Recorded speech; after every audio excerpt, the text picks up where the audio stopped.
Good morning students. Online classes my welcome to all of you. Gender school and society में आप पढ़ रहे हैं महिला सशक्तिकरण। प्रशिक्षणार्थियों, महिला सशक्तिकरण में इससे पहले वाले पाठ में आपने पढ़ा महिला सशक्तिकरण के संवैधानिक प्रावधान के अंतर्गत भारत के संविधान की प्रस्तावना से संबंधित प्रमुख बातें आपने पढ़ी। प्रशिक्षणार्थियों, अब है अपना टॉपिक महिला सशक्तिकरण तथा संवैधानिक प्रावधान। प्रशिक्षणार्थियों, देश के संविधान में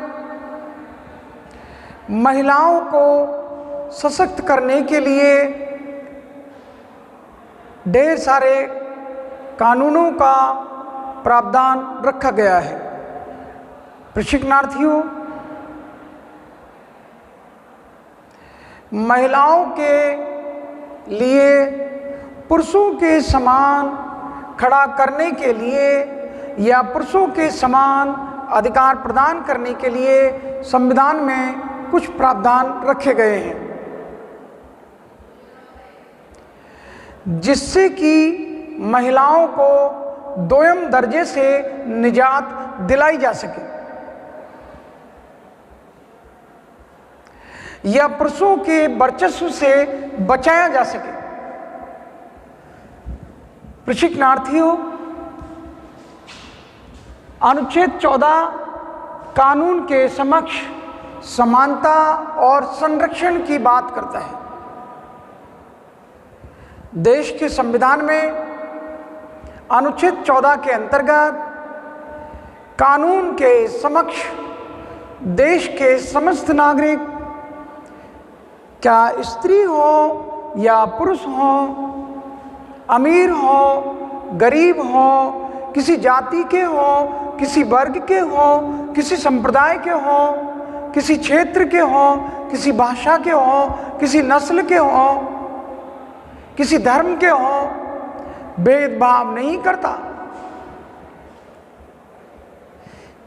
इसलिए आपने जो कानून की देवी है उसके आंखों पर पट्टियां बंधी देखी होंगी, जिससे कि ये चूक ना हो जाए कि कौन है अपना कौन पराया, ये सब जानने के लिए एक मौका मिले।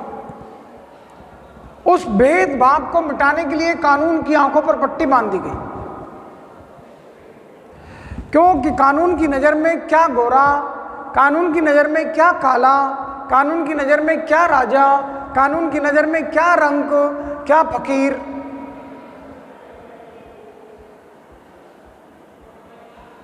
अपना हो या अपने हो या पराए, सबके लिए हो न्याय। इंसाफ की डगर पे बच्चों दिखाओ चल के, ये देश है तुम्हारा, नेता तुम ही हो कल के। अपने हो या पराए, सबके लिए हो न्याय। ये हमारा देश का संविधान ये उसी न्याय की बात करता है जिसमें सभी के लिए समानता पर आधारित न्याय प्रदान किया जाएगा। कानूनी रूप से सभी को संरक्षण प्रदान किया जाएगा। अमीर के मुकाबले में कोई गरीब को ऐसा नहीं है कि कानूनी संरक्षण ना मिले, उसको कानूनी संरक्षण प्रदान किया जाएगा अमीर के मुकाबले में। तो अमीरी गरीबी का, स्त्री पुरुष का,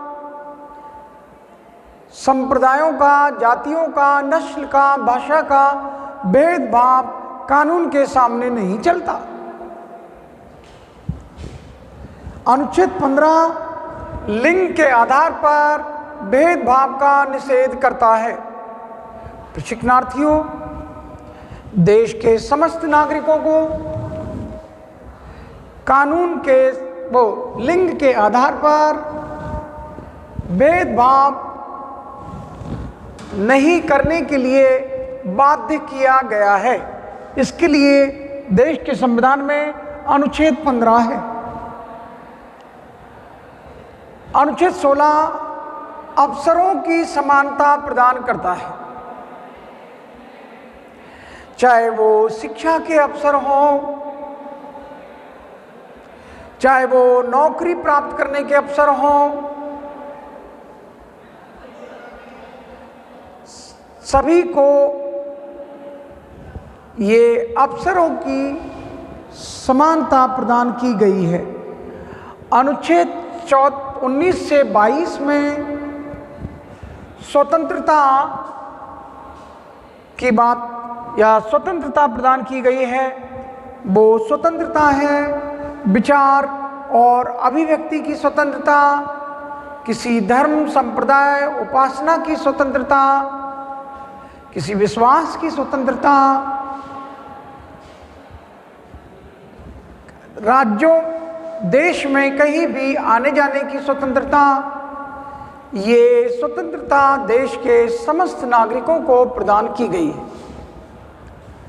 अनुच्छेद 23 से 24 में शोषण के विरुद्ध, मानव दुर्व्यवहार के विरुद्ध, बाल श्रम को रोकने के लिए कानूनी प्रावधान रखा गया है। अनुच्छेद 23 से 24 शोषण को रोकने के लिए, मानव के साथ दुर्व्यवहार को रोकने के लिए और बाल श्रम को रोकने के लिए बाध्य करता है। अनुच्छेद 39 देश के समस्त नागरिकों को रोजी रोटी कमाने की स्वतंत्रता प्रदान करता है और समान कार्य के लिए समान वेतन का प्रावधान भी अनुच्छेद 39 के अंतर्गत रखा गया है, जिसमें समान पद समान कार्य के लिए समान वेतन का प्रावधान भी है। कोई स्त्री कोई पुरुष एक जैसा कार्य करते हैं तो उनको समान वेतन मिलना चाहिए, ऐसा कानून है। अनुच्छेद 42 महिलाओं को प्रसूति सुविधाएं मुहैया कराने के लिए प्रतिबद्ध है। अनुच्छेद 51 महिलाओं के प्रति अपमानजनक प्रथाओं को रोकने के लिए बाध्य करता है।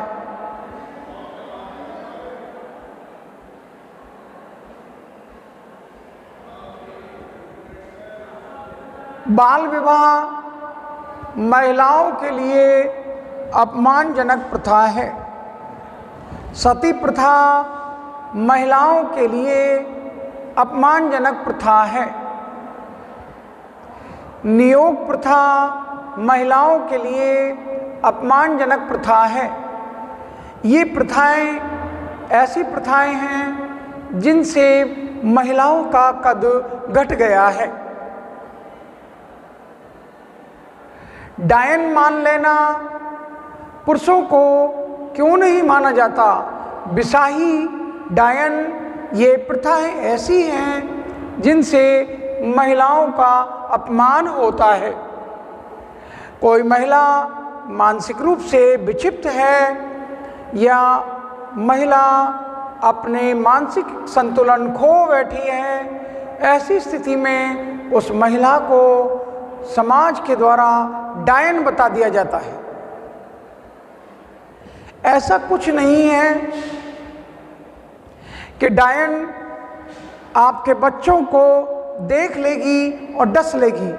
किसी महिला के आगमन पर, विवाह हो जाने पर, उसके पति की मृत्यु हो जाए तो ऐसी पत्नी को समाज के लोग डायन बता देते हैं, क्योंकि ये पति को खा गई, ऐसा मानते हैं। या तो उसको सती कर दिया जाता है, पति की चिता के साथ जिंदा जला देना सती, या फिर उसको डायन बताकर घर से निकाल दिया जाता है। किसी महिला के विवाह हो जाने के बाद अगर बच्चे नहीं होते हैं तो उसको भी बांझ आदि बताकर घर से निकाल दिया जाता है और ऐसी महिला अगर किसी के बच्चे को देख लें तो महिलाएं अपने बच्चों को छुपाती हैं, ऐसी महिला को डायन बताती हैं। और स्पष्टीकरण कर देता हूं, डायन कुछ नहीं, अगर आपकी चाहत की चीज पर आपकी नजरें पड़ जाएं और उसको आप खरीद ना सको, उसको आप पा ना सको, तो ऐसी स्थिति में वो वस्तु आपकी नजरों के पड़ने से आपको प्राप्त नहीं हुई, तो आपकी निगाहें, आपकी नजरें उस पर पड़ गई हैं, तो आप उसको पाने के लिए लालायित हैं। ऐसी स्थिति में उसको कहीं से कोई नुकसान हो जाए तो आप कहते हैं कि उसकी नजरें पड़ गई, जिससे आपका ये शीशे का बर्तन टूट गया, आपकी ये वस्तु टूट गई, आपके बच्चों के लिए क्षति हो गई कि बच्चा सुंदर है, किसी स्त्री की नजरें पड़ी तो उसकी नजरें लग गई। नो नो नो, नजरें वजरें कुछ नहीं लगती। विज्ञान ने सिद्ध कर दिया है, वो ये है कि आप उस वस्तु को, उस व्यक्ति को पाने के लिए लालायित हो गए हैं, लालची हो गए हैं, इसलिए आपको ऐसा लग रहा है। तो डायन बताकर महिलाओं को अपमानित किया जाता है। प्रशिक्षणार्थियों, इसके लिए अनुच्छेद 51 महिलाओं के प्रति अपमानजनक प्रथाओं के त्याग पर विशेष रूप से बल देता है। जैसा कि मैंने आपको संविधान की प्रस्तावना में पढ़ाया,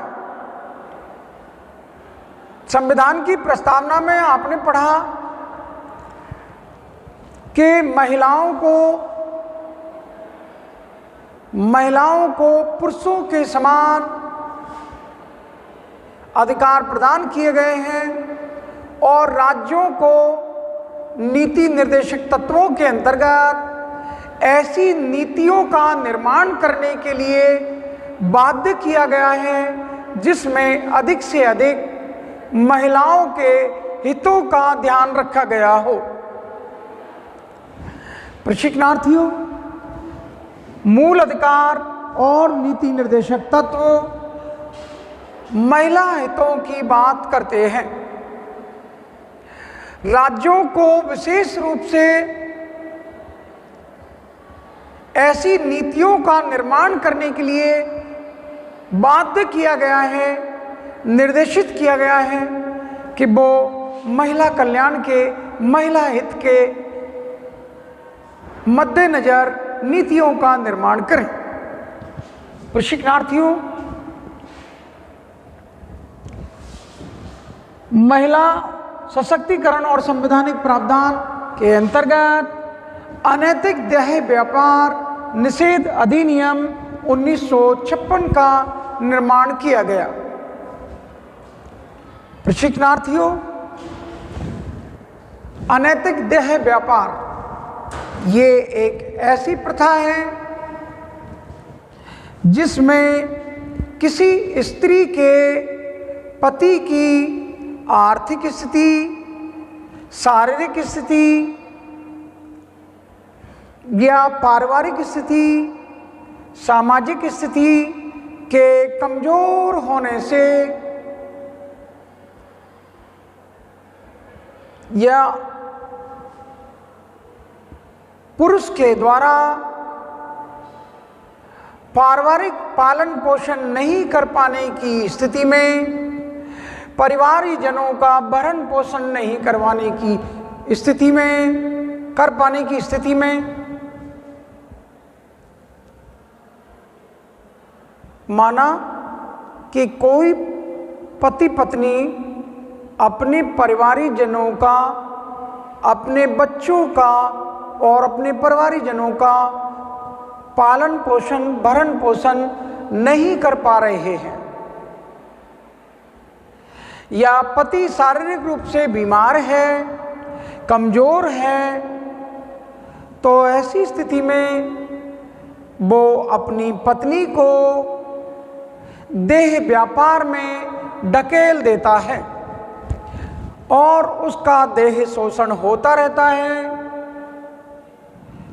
और वो यौन कर्मी की भूमिका में अपने परिवार का पालन पोषण करती है, परिवार को चलाती है। परिवार के आजीविका को चलाने के लिए उसके पति ने उसको देह व्यापार में धकेल दिया, या कोई पति में ऐब हैं, वो जुआरी है, वो सटोरिया है, वो शराबी है, वो कर्जदार है, तो इन कारणों से भी वो अपनी पत्नी को अनैतिक देह व्यापार में धकेल देता है, या पत्नी को मारपीट कर, डांट डपट करके वो देह व्यापार करता है और पत्नी से ये देह व्यापार करवाता है, उसको मजबूर कर देता है। ऐसी स्थिति में उन महिलाओं का समाज में शारीरिक शोषण होता है और उस देह व्यापार को, अनैतिक देह व्यापार को रोकने के लिए संविधान में अधिनियम 1956 के अंतर्गत अनैतिक देह व्यापार निषेध अधिनियम बनाया गया, जिससे कि कोई भी पुरुष किसी भी स्त्री को, चाहे वो उसका पति हो, पिता हो, भाई हो, सगा संबंधी हो, वो किसी महिला को देह व्यापार में नहीं धकेल सकता।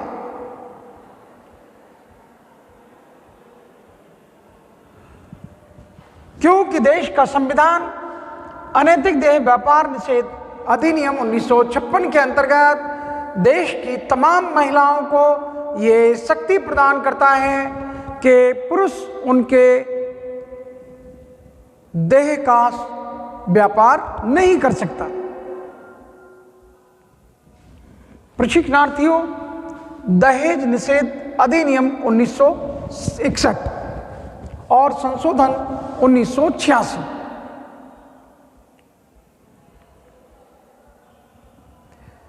समाज में स्त्रियों को जो दोयम दर्जा प्रदान किया गया है, समाज में स्त्रियों का जो स्तर गिराया गया है, उस स्तर को गिराने के पीछे सबसे महत्वपूर्ण भूमिका इस दहेज रूपी दानव की है। दहेज रूपी दानव, दानव बना देता हूं, ये देखो दानव ऐसे होते होंगे दानव, ये दहेज रूपी दानव है। प्रशिक्षणार्थियों, ये दहेज ही है जिसको लेकर माँ बाप बेटी के जन्म के समय पर मायूस हो जाते हैं, घर में मातम छा जाता है, उस बेटी को पराया धन माना जाता है और उसके साथ उसके मायके में परायों की तरह, गैरों की तरह व्यवहार किया जाता है। उसकी शिक्षा में कटौती कर ली जाती है, उसको, उसकी पढ़ाई को रास्ते में ही छुड़ा लिया जाता है और अति शीघ्र उसके विवाह करने की माँ बाप को फिक्र रहती है और छोटी उम्र में पढ़ाई छुड़ाकर उसका बाल विवाह कर दिया जाता है। क्योंकि अगर बड़ी उम्र की हो गई तो इसका विवाह कैसे होगा, इसके लिए वो दहेज कहां से लेकर आएंगे। प्रशिक्षणार्थियों, हमारे देश में ये दहेज प्रथा नहीं होती तो महिलाओं को उनके अधिकारों से वंचित नहीं किया जाता। उनको जो अधिकारों से वंचित किया गया है उसके पीछे दहेज रूपी दानव है। माँ बाप को ये फिक्र रहती है कि अगर हमने बेटी को डॉक्टर बना दिया तो इसके डॉक्टर बनने से हमें क्या लाभ होगा, इसका लाभ इसके ससुराली जन उठाएंगे, ये तो ससुराल चली जाएगी, इसका लाभ हमको नहीं मिल सकता। जबकि अगर हम बेटे को डॉक्टर बनाएंगे तो आम के आम और गुठलियों के दाम हो जाएंगे। बेटा घर में रहेगा और दहेज भी लाएगा, उसको दहेज भी अच्छा मिलेगा। इसलिए प्रशिक्षणार्थियों, देश के संविधान में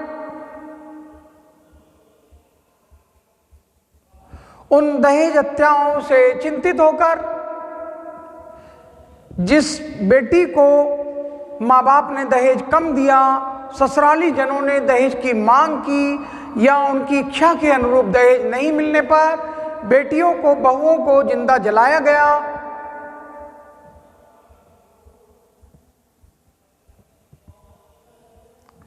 और बहाना आत्महत्या का करवा दिया गया, जबकि की गई थी हत्या।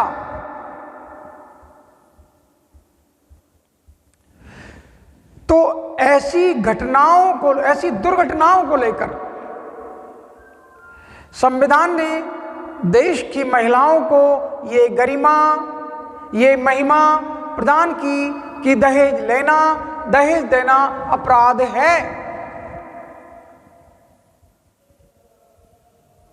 मुझे दुख इस बात का है कि दहेज को ना लेने वालों की कमी है और दहेज को ना देने वालों की कमी है। मैं गुनाहगार किससे कहूं?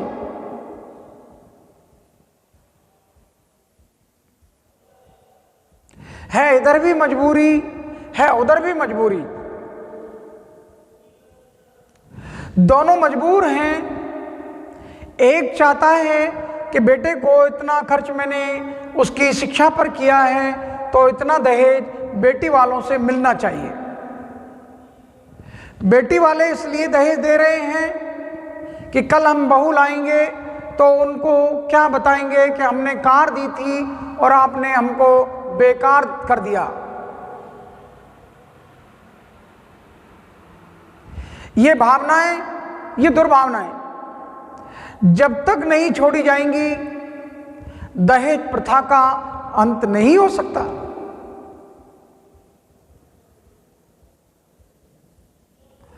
हमको दहेज लेने की और दहेज देने की नीयत में परिवर्तन करना होगा। उस दिन देश की महिलाओं को ये गौरव हासिल हो जाएगा, वो पुरुषों के समान सशक्त हो गई हैं। ये दहेज ही है जिसने महिलाओं को पुरुषों के मुकाबले में गिरा दिया है, कमजोर कर दिया है। प्रशिक्षणार्थियों, मेरी बात आप समझ सकते हैं। दहेज निषेध 1961 में ये कानून बन गया था और उसके बावजूद इसमें संशोधन किया गया 1986 में, लेकिन आज 2020 में भी दहेज का ये चलन बंद नहीं हुआ है।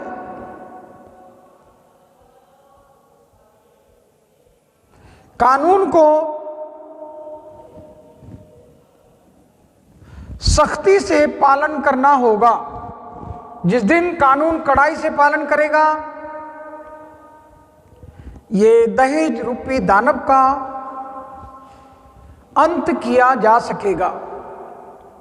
और जिस दिन देश की जनता जागरूक हो जाएगी, ये दहेज के दानव का अंत हो जाएगा।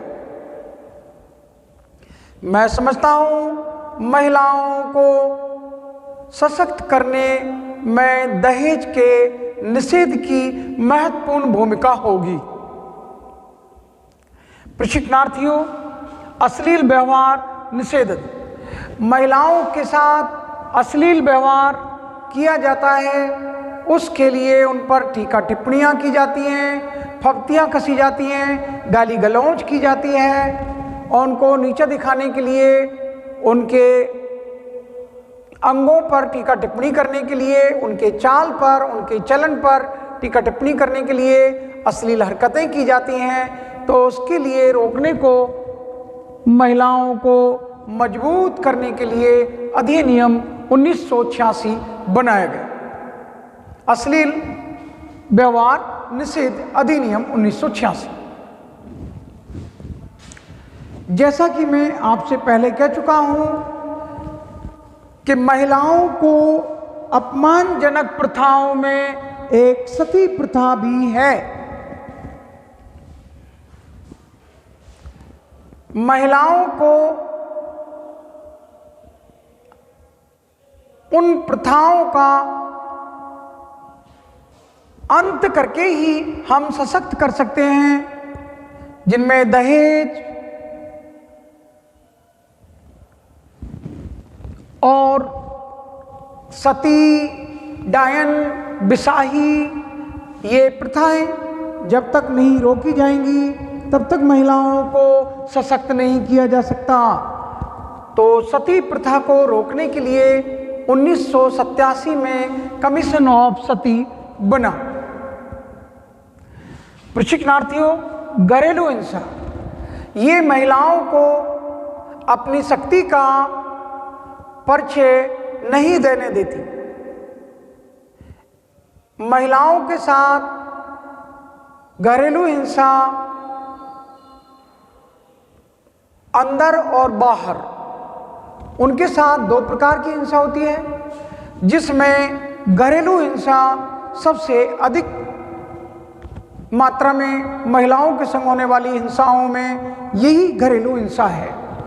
घरेलू हिंसा के अंतर्गत महिलाओं को ये सुरक्षा प्रदान की गई कि महिलाओं को घरेलू हिंसा से बचाने के लिए घरेलू हिंसा अधिनियम 2005, घरेलू हिंसा से सुरक्षा अधिनियम, महिलाओं की सुरक्षा अधिनियम 2005 में ये कानून बना।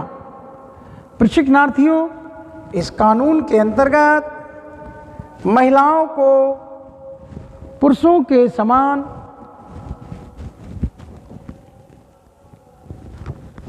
महिलाओं को सुरक्षा प्रदान करने के लिए, घरेलू हिंसा को रोकने के लिए इस कानून का निर्माण 2005 में किया गया, जो महिलाओं को घरेलू हिंसा से उनको सुरक्षा प्रदान करता है। कार्यस्थल पर महिलाओं का यौन उत्पीड़न। महिलाएं जहां कार्य करने के लिए जाती हैं, कामकाजी महिलाएं, तो जिस कार्य को वो करती हैं वहाँ के ऑफिसर्स, वहाँ के कर्मचारियों के द्वारा, सहयोगियों के द्वारा महिलाओं का यौन उत्पीड़न किया जाता है। तो महिलाओं के इस यौन उत्पीड़न को रोकने के लिए 2013 में कार्यस्थल पर यौन उत्पीड़न अधिनियम 2013 पारित किया गया। लिंग चयन प्रतिषेध। अब महिलाओं में जो गर्भ में बच्चा पल रहा है उसके लिंग का निर्धारण या लिंग का चुनाव करने के लिए अधिनियम 1994 में पारित किया गया। कन्याओं के भ्रूण की हत्या कर दी जाती।